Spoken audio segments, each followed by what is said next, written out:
दिल धड़कता, दिल धड़कता केहू के प्यार में, केहू के प्यार में। हेलो नमस्ते प्रणाम, मैं म्यूजिक डायरेक्टर अभिषेक गुप्ता और ये सिंगर सचिन सिंह भाई हैं। और आज फिर हम लोग कुछ सुनाते हैं आपको और फिर उसके बाद बताइए आप लोग कैसा लगा। दिल धड़कता, दिल धड़कता केहू के प्यार में, केहू के प्यार में, केहू के प्यार में, केहू के प्यार में। मन मस्त भइल बा मस्ती में, दिल बैठल प्यार के कश्ती में।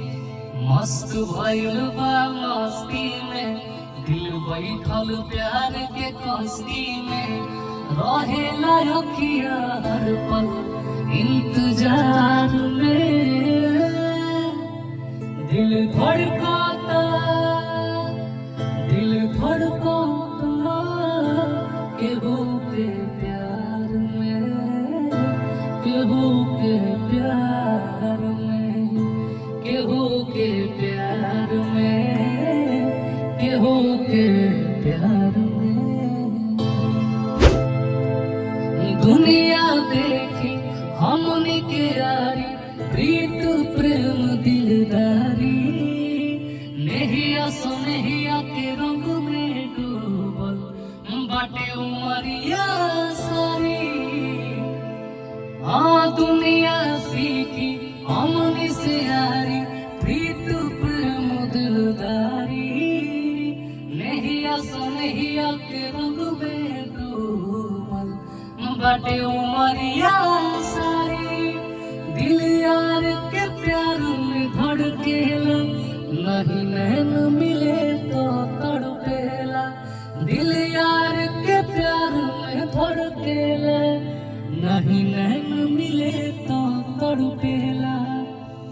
रहे न कबहू चाहत अख्तियार में।